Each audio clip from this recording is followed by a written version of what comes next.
저렇게 늙어서까지 돈 몇 푼 벌겠다고. 아침 장터를 오가는 사람들 틈에서 흘러나온 짧은 비아냥이 공기 속에 흩어졌다. 시장 입구, 낡은 구두 닦기 상자가 천막 아래 놓여 있었다. 그 위에 앉은 할아버지는 말없이 손을 놀렸다.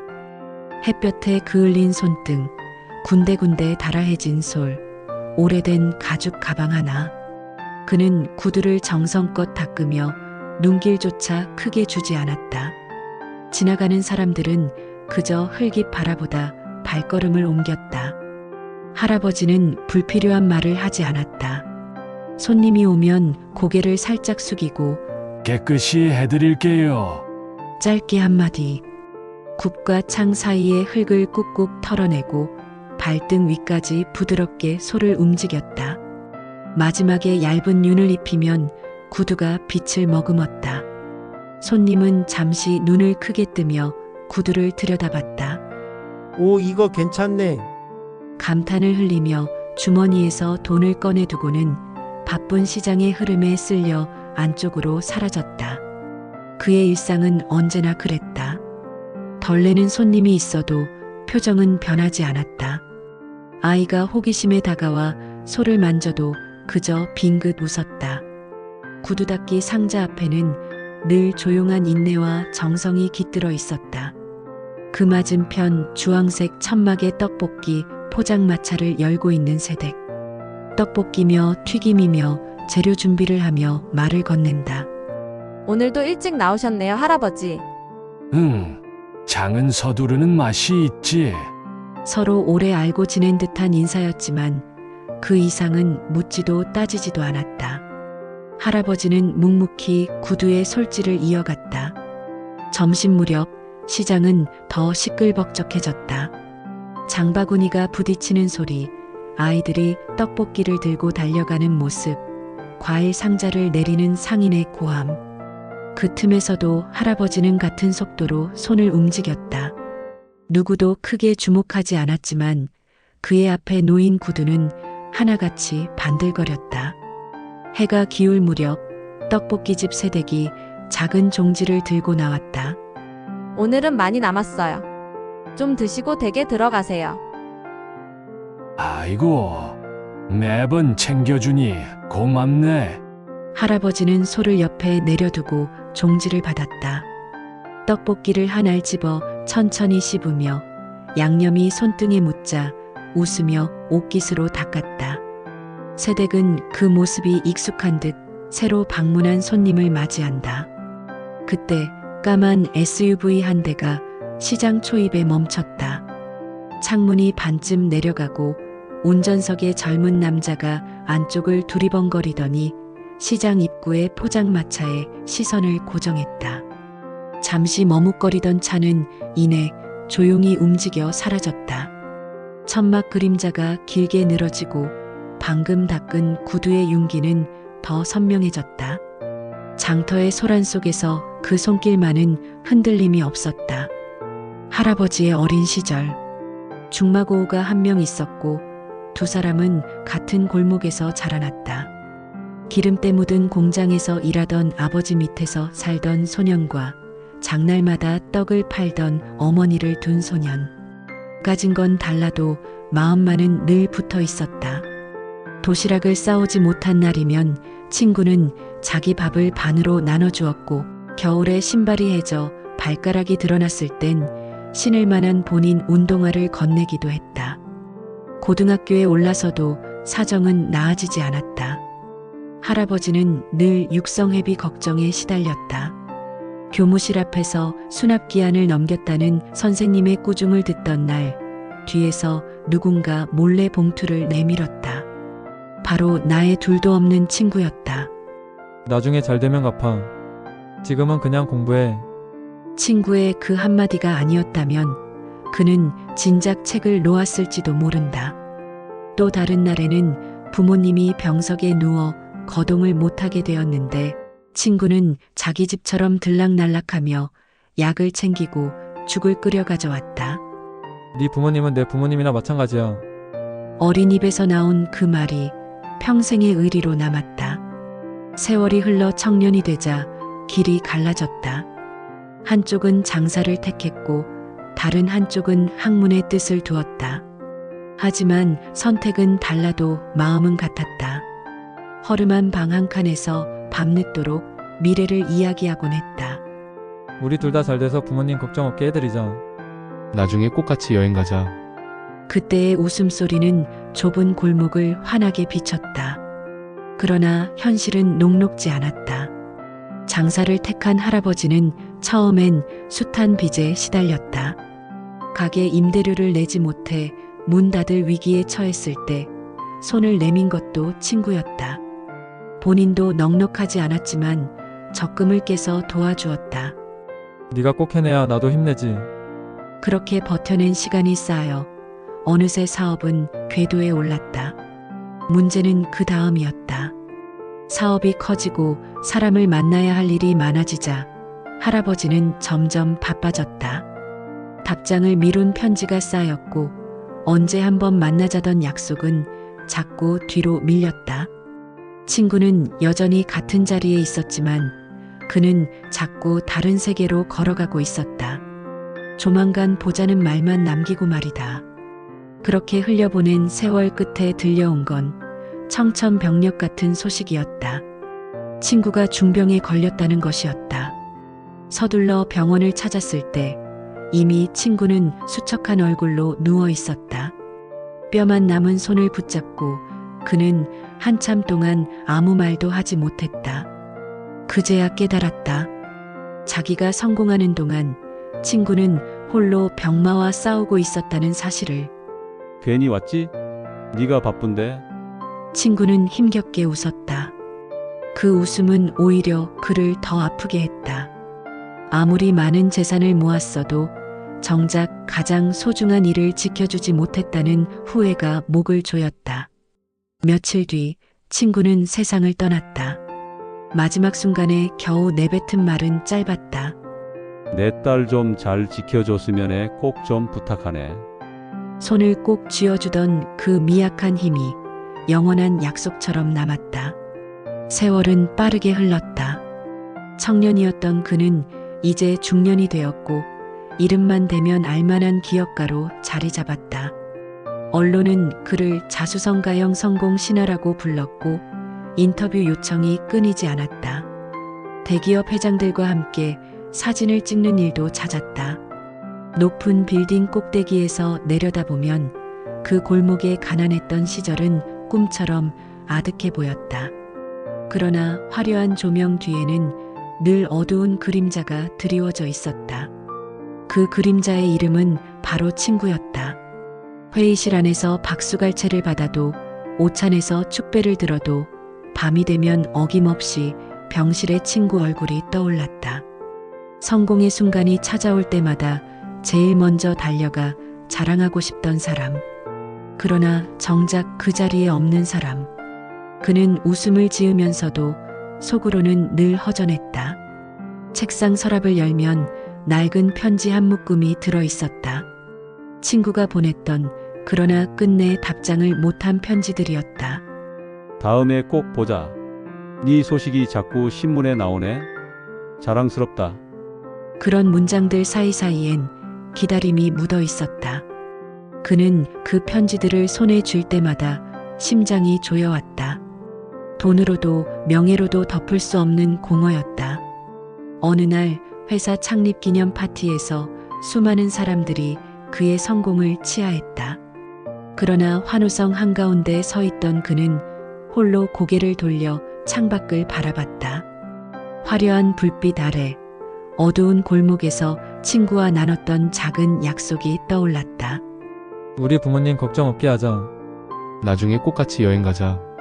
그 단순했던 약속이 지켜지지 못한 채 친구는 이미 세상에 없었다. 그는 결국 스스로에게 물었다. 내가 진짜 원하는 게 무엇이었나? 회사의 이익? 언론의 주목? 아니었다. 가장 소중한 사람과 평범한 하루를 함께하는 것. 그러나 그 평범함을 지키지 못한 대가로 그는 지금도 밤마다 공허 속에 잠겼다. 시간이 흘러 은퇴 시기가 다가오자 그는 결단을 내렸다. 모든 지분을 정리하고 경영 일선에서 물러났다. 사람들은 의아해했다. 이 좋은 자리를 왜 내놓으십니까? 더 크게 확장할 수 있는데요. 그러나 그는 대답하지 않았다. 이미 자신에게 남은 과제는 다른 것이었기 때문이다. 그 과제는 거창하지 않았다. 오히려 너무도 소박했다. 시장 입구에 앉아 구두를 닦는 일.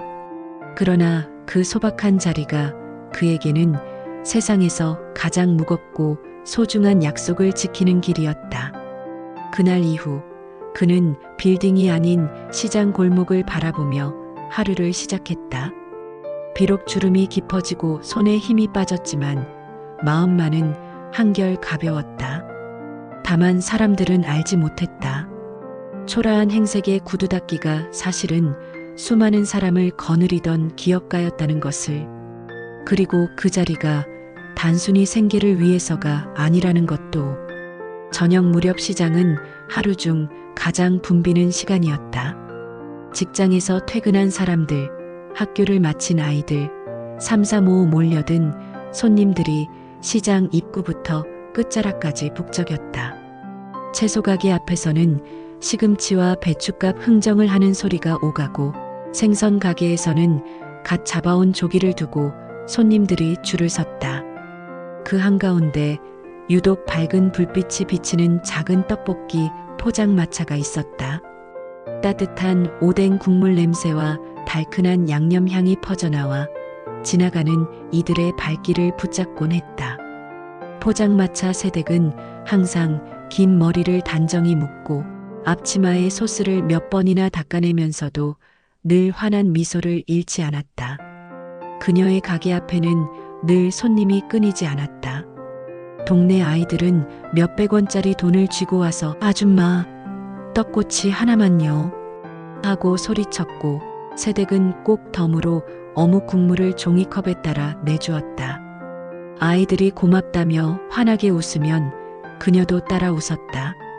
아줌마가 아니고 이모라고 불러야지. 옆에서 엄마가 타박해도 새댁은 손사래를 쳤다. 괜찮아요. 아이가 너무 이쁘네요. 그 따뜻한 태도는 어른 손님들에게도 똑같았다. 장바구니를 들고 허리를 굽힌 할머니가 지나가면 새댁은 먼저 다가가 의자를 내어주고, 젊은 주부가 아이 때문에 정신이 없어하면 봉지를 대신 묶어주기도 했다. 작은 떡볶이 포장마차 하나가 동네의 쉼터처럼 느껴질 정도였다. 할아버지는 구두 닦기 상자를 옆에 두고 그 풍경을 가만히 바라봤다. 자신에게 직접 무언가를 챙겨주지 않아도 좋았다. 새댁이 주변 사람들을 따뜻하게 대하는 모습만으로도 마음이 놓였다. 마치 친구가 생전에 늘 보여주던 모습과 똑같았기 때문이다. 할아버지는 속으로 중얼거렸다. 네 아버지가 살아있었다면 네 모습 보며 참 좋아했을 건데. 가끔 새댁은 맞은편 쪽에 앉아있는 할아버지를 향해 고개 숙여 인사했다. 그럴 때면 할아버지는 습관처럼 손을 들어 가볍게 흔들곤 했다. 특별한 대화가 오가는 것도 직접적인 도움을 주고받는 것도 아니었다. 하지만 그 짧은 눈인사 속에는 묘한 안도감과 따스함이 스며 있었다. 시장 사람들도 이미 눈치채고 있었다. 저 집 새댁은 참 마음이 고와 장사꾼이 아니라 동네 딸 같아 하는 말이 종종 들려왔다. 그런 소문이 할아버지 귀에 닿을 때마다 그는 속으로 빙긋 웃었다. 친구가 걱정했던 딸이 이렇게 잘 자라 자신보다 먼저 남을 챙기며 살아가고 있다는 사실이 자랑스러웠다. 그날도 시장은 시끌벅적 복잡했지만 떡볶이집 앞 풍경만큼은 유독 따스했다. 손님들의 웃음과 새댁의 살가운 목소리, 어묵 국물에서 올라오는 김이 어우러져 작은 무대 같은 장면을 만들고 있었다. 할아버지는 구두소를 잠시 멈추고 그 풍경을 눈에 담았다. 시장 불빛이 하나둘 꺼져가는 밤, 대부분의 가게들은 이미 셔터를 내렸다. 그 그 와중에도 떡볶이집만은 여전히 불이 켜져 있었다. 하루 종일 수십 명을 상대하며 분주하게 움직였던 세댁은 이제 남은 소스를 닦아내고 철판을 정리하며 마지막 손길을 바쁘게 놀리고 있었다. 할아버지는 구두소를 내려놓고 잠시 두 손을 무릎 위에 올렸다. 하루 종일 사람들의 구두를 닦아준 손등은 더 거칠어져 있었다. 하지만 그의 시선은 자신이 아닌 떡볶이 집안에서 땀을 훔치며 일하는 세댁에게 머물러 있었다. 아이고, 늦은 시간까지 고생이 많네. 일찍 좀 퇴근하면 좋으련만. 사람들 눈에는 단순히 늙은 구두 닦기가 늦게까지 남아있는 것처럼 보였지만 할아버지는 본인이 끝까지 있지 않으면 불안했던 것이다. 그것이 딸을 지켜달라던 친구가 남긴 마지막 약속이었기 때문이다. 잠시 후 세댁이 작은 종이컵에 김이 모락모락 나는 어묵 국물을 담아들고 나왔다. 할아버지 오늘도 고생 많으셨어요. 이거라도 좀 드세요. 할아버지는 손사래를 치며 웃었다. 아이고, 괜찮아. 네가 종일 바쁘게 일해서 힘들 텐데 이런 것까지 참. 그래도요. 이거라도 꼭 드세요. 세댁은 컵을 그의 앞에 내려놓았다. 할아버지는 더는 거절하지 못하고 조심스레 두 손으로 감싸쥐었다. 따끈한 온기가 손끝에 스며들자 오래 전 친구와 함께하던 시절이 겹쳐졌다. 밤새 공부하는 친구 곁에 앉아 몰래 끓여준 라면, 지친 몸을 데워주던 소박한 국물. 그 기억이 국물 향기에 섞여 가슴을 뭉클하게 만들었다. 그는 한 모금 삼킨 뒤 중얼거렸다.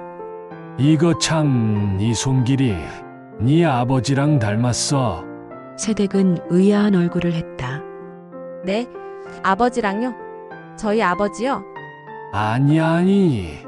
부모님께서 손맛이 있었을 것 같다고 말한다는 게 그만 말이 헛나왔네, 허. 할아버지는 얼른 웃으며 말을 돌렸지만 속으로는 울컥했다. 친구의 얼굴이 떠오르며 가슴 깊은 곳이 저릿해졌다. 세댁은 의자 하나를 끌어다 맞은편에 앉았다. 떡볶이집 불빛만 남은 시장은 고요했고 두 사람의 대화 소리만 은근히 퍼졌다. 할아버지 저 궁금한 게 있어요. 뭔데? 왜 이렇게 늦게까지 계세요? 솔직히 이 시간에는 구두 맡길 손님 없잖아요. 할아버지는 잠시 머뭇거리다 말했다. 글쎄다. 집에 일찍 가도 적적한 게 시장에서 제일 늦게 가는 게 뭔가 보람도 있더구나, 허. 그는 일부러 가볍게 대답했지만 세댁은 할아버지의 낯빛에서 미묘한 뉘앙스를 읽어냈다. 할아버지는 다시 구두소를 들어 먼지를 툭툭 털었다. 밤바람이 불어와 가게 앞 천막을 살짝 흔들었다. 시장은 이미 적막했지만 두 사람 사이에는 알 수 없는 온기가 감돌고 있었다. 여느 때처럼 평화로운 시장. 점심시간이 한참 지나 한가로워진 오후였다. 장터 사람들은 가게 앞에 나와 햇살을 쬐며 담소를 나눴다. 세댁도 포장마차에서 국물을 데우며 작은 콧노래를 흥얼거렸다. 맞은편에서 구두를 닦는 할아버지는 조용히 그 모습을 바라보고 있었다. 그 평화로움은 오래가지 않았다. 시장 입구에서 검은 SUV 한 대가 들어왔다. 낮게 깔린 엔진 소리가 골목을 울렸고 차가 멈추자 험상궂은 사내들이 차문을 열고 내렸다. 사람들의 시선이 일제히 그들에게 쏠렸다. 앞장선 사내가 떡볶이집을 확인하고는 씩 웃었다. 여기 맞지? 그 자식 옆였네. 세댁의 손에서 국자가 덜컥 떨어졌다. 얼굴이 순식간에 하얗게 질렸다. 사내들이 다가오며 기구들을 엎자 국물이 바닥에 흩어지고 매운 냄새가 진동했다. 주변 상인들이 허겁지겁 달려나왔다. 여기서 뭐 하는 겁니까? 소란 부리지 말고 가세요. 하지만 덩치 큰 사내들이 밀치자 상인들이 휘청거리며 쓰러졌다. 아무도 그들을 막을 수 없었다. 시장 전체가 술렁였다. 그때 낡은 의자에 앉아있던 할아버지가 천천히 일어섰다. 구두소를 내려놓고 곧게 선 그의 눈빛이 시장을 가로질렀다. 한마디 말도 하지 않았지만 분위기는 단숨에 바뀌었다. 잠시 후 끼익하는 소리와 함께 두 대의 승합차가 시장 입구에 멈춰섰다. 문이 열리자 검은 정장을 입은 남자들이 우르르 쏟아져 나왔다. 주변 상인들의 눈이 휘둥그레졌다. 맨 앞에 중년 남자가 곧장 달려와 고개를 숙였다. 안녕하셨습니까? 회장님.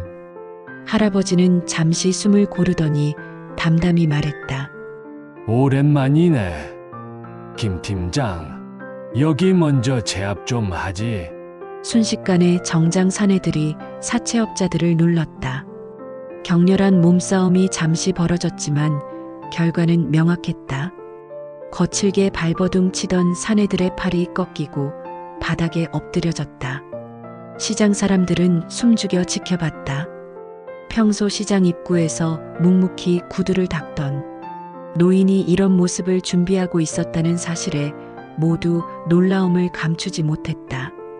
잠잠해진 후 할아버지는 제압당한 사채업자들에게 다가갔다. 무슨 일인데 이런 소란을 부린 겐가? 사내들은 고개를 떨군 채 중얼거렸다. 저분 남편이 빚을 지고 도망쳤습니다. 원금 3천에 이자가 붙어 5천이 됐습니다. 받아내려고 왔습니다. 주변에 있던 새댁이 손으로 입을 가렸다. 얼굴이 창백해졌지만 끝내 울음을 삼켰다. 할아버지는 눈을 감았다가 천천히 고개를 끄덕였다. 알겠네. 그 빚은 내가 정리할 테니 다시는 눈에 띄어서는 안 될 걸세. 사채업자들은 더는 저항하지 못한 채 불이 나게 자리를 떠났다. 그제야 시장의 긴장이 풀렸고 상인들은 서로 안도의 한숨을 내쉬었다. 새댁은 눈시울을 붉히며 할아버지에게 다가왔다. 할아버지 너무 감사합니다. 이렇게까지 안 도와주셔도 되는데. 할아버지는 잠시 그녀를 바라보다 고개를 끄덕였다. 말없이 손을 어깨에 올리는 그의 눈빛에 오랜 세월의 무게가 담겨 있었다. 잠시 침묵이 흐른 뒤 나지막한 목소리가 이어졌다. 너의 아버지가 내게 부탁했다. 떠나기 전 마지막으로 남긴 말이었지. 내 딸을 부탁한다고. 지켜달라고. 순간 새댁의 눈에서 눈물이 흘러내렸다. 그녀는 떨리는 목소리로 속삭였다. 아버지가 그런 부탁을. 할아버지는 고개를 끄덕이며 시선을 멀리 두었다. 그 약속 때문에 내가 이 시장에 오게 되었지. 괜히 늙은이가 부담스럽게 할까. 죄다 노점들이라 자연스레 곁에 있으려면 구두 닦기 밖에 없더구나. 며칠 뒤 시장 사람들은 놀라운 소식을 들었다. 떡볶이집 새댁이 파출소 앞에 번듯한 가게로 옮기게 되었다는 이야기였다. 그 배경에 할아버지가 있다는 건 누구도 크게 알리지 않았다. 다만 사람들은 이제야 이유를 짐작할 뿐이었다. 할아버지는 구두 닦기를 그만두었다. 대신 하루에 한 번쯤 새가게 앞에 앉아 따뜻한 국물을 받아들며 웃곤 했다. 그 순간만큼은 세월의 무게도 지난날의 고단함도 모두 잊은 듯 보였다.